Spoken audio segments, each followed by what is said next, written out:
सिंगरौली जिले के चितरंगी तहसील के अंतर्गत खुरमुचा ग्राम पंचायत के विकास कार्यों में आई तेजी। पुल निर्माण से लेकर मनरेगा के तहत गेवियन स्ट्रक्चर निर्माण एवं नाला बंधान तथा जल संरक्षण, लूज बोल्डर, चेक निर्माण, सामुदायिक परिसर, बाउंड्री बाल, साथ ही मनरेगा में मेड़ बंधान, लघु तालाब हितग्राहियों के कार्य में किया जा रहा है। लोगों द्वारा बताया गया है कि खुरमुचा ग्राम पंचायत में जो भी कार्य किए जा रहे हैं वह गुणवत्तापूर्ण तरीके से किए जा रहे हैं। लोगों के द्वारा बताया गया है कि खुरमुचा ग्राम पंचायत में इस तरह से विकास कार्य पहली बार कराया जा रहा है। लोगों ने विकास कार्य में लाई गई तेजी से खुश होकर सरपंच सचिव एवं रोजगार सहायक की जमकर सराहना की। सिंगरौली मध्य प्रदेश से उपेंद्र दुबे की रिपोर्ट। ये जो यहाँ स्टाफ डैम बनाया गया है उस संबंध में आप क्या कहेंगे? ये स्टाफ डैम सर यहाँ के अगल बगल के काश्तकारों के लिए बहुत हितकारी है।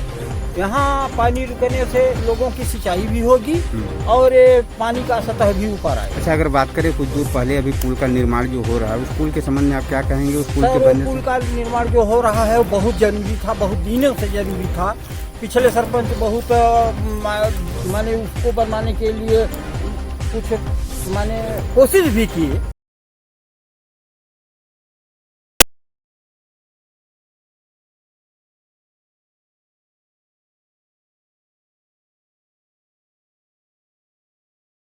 ये बसाही यहाँ से सर पूरब तरफ कम से कम 2 किलोमीटर तक है और घनी आबादी है हर वर्ग की, तो सबको आने जाने का आवागमन का बहुत ही अच्छा साधन। अच्छा, हम बात करें खुरमुचा ग्राम पंचायत की विकास कार्यों का, तो किस तरह से खुरमुचा ग्राम पंचायत का विकास किया जा रहा है?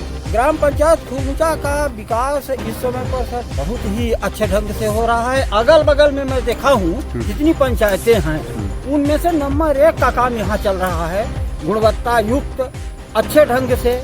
हाँ, उसमें लेकिन कुछ यहाँ असामाजिक तत्व हैं जो सरपंच को परेशान करके उसमें कुछ न कुछ वो शेयर लेना चाहते हैं, बैठकर हाजिरी लेना चाहते हैं और उनको न मिलने से वो फिर बनावटी फर्जी तथ्यहीन शिकायत अधिकारियों के पास हमेशा करते रहते हैं। सिंगरौली दुर्गा पूजा को लेकर शांति समिति की बैठक बरगवा थाना में हुई। बैठक की अध्यक्षता बरगवा थाना प्रभारी नागेंद्र प्रताप सिंह ने किया। इस अवसर पर टीआई नागेंद्र प्रताप सिंह ने कहा कि आपसी भाईचारे के साथ दुर्गा पूजा मनाएं, किसी प्रकार के झंझट से दूर रहें। टीआई नागेंद्र प्रताप सिंह ने कहा कि शराब पीकर हुद्दड़ मचाने वालों की खैर नहीं है। अगर कोई शराब पीकर अशांति फैलाता है तो तुरंत पुलिस को सूचना दे, पुलिस त्वरित कार्रवाई करेगी। शराब पीकर हुद्दड़ मचाने वाले को दंड दिया जाएगा। उन्होंने कहा कि जरूरत पड़ने पर जेल का भी हवा खाना पड़ सकता है। अफवाह से बचें, अगर कोई अफवाह फैलाता है तो उसकी सूचना पुलिस प्रशासन को दें। साथ ही पूजा में सामाजिक दूरी का पालन करते हुए पूजा करें। साथ ही बरगवा टीआई नागेंद्र प्रताप सिंह ने सभी लोगों को घरों से मास्क पहनकर निकलने व सैनिटाइजर साथ में रखने की अपील की। पांडालों का साइज 30x45 तक ही रखने को, देवी प्रतिमाओं की ऊंचाई 6 फुट से कम रखने को कहा है। पूजा पांडालों में तय समय सीमा तक ही ध्वनि विस्तारित यंत्र चलाने हेतु निर्देश किए हैं। देखिए सिंगरौली मध्य प्रदेश से उपेंद्र दुबे की रिपोर्ट। शिवपुरी के पोहरी विधानसभा क्षेत्र में सियासी पारा 7वें आसमान पर है। पिछले दिनों कांग्रेसी उम्मीदवार हरिवल्लभ शुक्ला ने कलेक्ट्रेट कार्यालय पर जाकर नामांकन दाखिल किया तो उन पर समर्थनों समेत शिकायत दर्ज करा दी गई। आरोप है कि उन्होंने न सिर्फ सोशल डिस्टेंसिंग के नियमों का उल्लंघन किया बल्कि चुनाव आयोग की गाइडलाइन का भी अनदेखी की। मामला दर्ज होने के बाद कांग्रेस और बीजेपी में आरोप प्रत्यारोप का दौर शुरू हो गया है। जब शिवपुरी के पोहरी विधानसभा क्षेत्र के कांग्रेस उम्मीदवार हरिवल्लभ शुक्ला बुधवार को गाजे बाजे लेकर नामांकन भरने पहुंचे, तब शायद उन्हें जरा भी अंदाजा नहीं होगा कि वो सोशल डिस्टेंसिंग के नियमों के उल्लंघन को लेकर आरोपी बना दिए जाएंगे। यही नहीं, उनके खिलाफ चुनाव आयोग की गाइडलाइन के उल्लंघन की शिकायत भी दर्ज की गई है। जिसके बाद उन्होंने आरोप लगाया है कि बीजेपी नेताओं ने बदले की भावना से उनके कार्यकर्ताओं के खिलाफ कार्रवाई के लिए नाम सुझाए और पक्षपातपूर्ण कार्रवाई पर शिकायत दर्ज की गई। देखिए शिवपुरी से संवाददाता कुलदीप गुप्ता की रिपोर्ट। दर्ज की गई है या फिर वाकई कहीं कोई गलती हुई, कोई चूक हुई? गलती तो मेरे हिसाब से बिल्कुल नहीं हुई और हम तो मास्क वास्क सब लगाए थे, सोशल डिस्टेंसिंग का पालन भी कर रहे थे और कोविड-19 और ये सारी लीगल जो एस्पेक्ट है सबका हमने पालन किया। लेकिन ये बिल्कुल बदले की भावना है, प्रशासन की पक्षपातपूर्ण कार्रवाई है और ऐसे ऐसे लोगों के नाम है जो शिवपुरी में मौजूद नहीं थे। मेरे साथ की तो बात ही छोड़ो आप। श्याम सिंह रावत सुप्रीम ही मौजूद नहीं था, उसका नाम उसमें डाल दिया गया।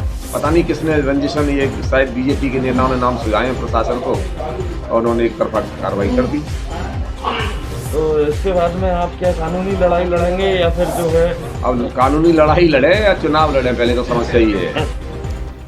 हाई कोर्ट के स्पष्ट निर्देश है कि जो लोग चुनाव में नियम कायदों का उल्लंघन करेंगे उन पर कार्रवाई होनी चाहिए, उन पर एफआईआर होनी चाहिए। हम सब जानते हैं कि ग्वालियर हाई कोर्ट ने तो जनता को भी अधिकार दिया है कि आप फोटो खींच करके थाने में जाओ, कलेक्टर और एसपी की जिम्मेदारी की एफआईआर होगी। ऐसी स्थिति में कांग्रेस के नेता जानबूझ करके कोरोना के अंतर्गत जो रूल्स बनाए गए हैं उनको फॉलो नहीं कर रहे हैं, उनका मजाक बना रहे हैं, इसलिए केस दर्ज किया गया है। और भारतीय जनता पार्टी पर आरोप प्रत्यारोप की राजनीति ठीक नहीं है। कि कुछ कांग्रेसियों पर और प्रत्याशी सहित मामला दर्ज हुआ है, क्या मामला सर? इसमें कल बिना परमिशन के ये लोग आए हुए थे जी। करीब 125 लोग थे, नंगड़ा वगैरह के साथ में आए थे, उनकी आचार संहिता लगी हुई थी। एफएसटी टीम द्वारा मुकदमा कायम कराया गया, जिसे प्रकरण पंजीकृत किया है। कितने लोग हैं धरना हुआ? 125 लोग करीब है, जिसे 20 लोग ज्ञात है, बाकी अज्ञात। खंडवा जिले के मुंदी के पास पवित्र तीर्थ नगरी सिगाजी धाम के अमावस्या के पावन पर्व पर नर्मदा घाट पर नहाते समय एक युवक की डूबने से मौत हो गई। वहीं पुलिस को सूचना मिलते ही पुलिस मौके पर पहुंची। बडवाहा निवासी 40 वर्षीय कमल सिंह पिता भैरू के डूबने से एक युवक की मौत हो गई। दूध तलाई क्षेत्र की घटना, तहसील पुनासा मुंदी थाना क्षेत्र का घटना। मुंदी थाना प्रभारी अंतिम पंवार मौजूद थे। तत्काल युवक को डूबते हुए देखा, वहीं अपने कपड़े उतारकर नदी में लगाई छलांग, लेकिन तब तक काफ़ी देर हो चुकी थी। लेकिन वहां युवक नदी की गहराई में जा चुका था। वहीं टीआई अंतिम पंवार ने कहा, प्रयास करने के बाद उसे बाहर निकाला गया। मुंदी सामुदायिक स्वास्थ्य केंद्र भेजा जा रहा था, तब रास्ते में ही युवक की मृत्यु हो गई। गुना की मंडी गेट पर हुई दिन दहाड़े 20 लाख की लूट के आरोपियों को पुलिस ने गिरफ्तार करने की सफलता हासिल की। मुखबिर की सूचना पर नैना उर्फ मेंबर पिता जवार सिंह बंजारा उम्र 20 वर्ष, संदीप बंजारा पुत्र जार सिंह उम्र 18 वर्ष निवासी बोरेन तथा भंवरगढ़ जिला 12 राजस्थान से गिरफ्तार करने में सफलता प्राप्त हासिल की।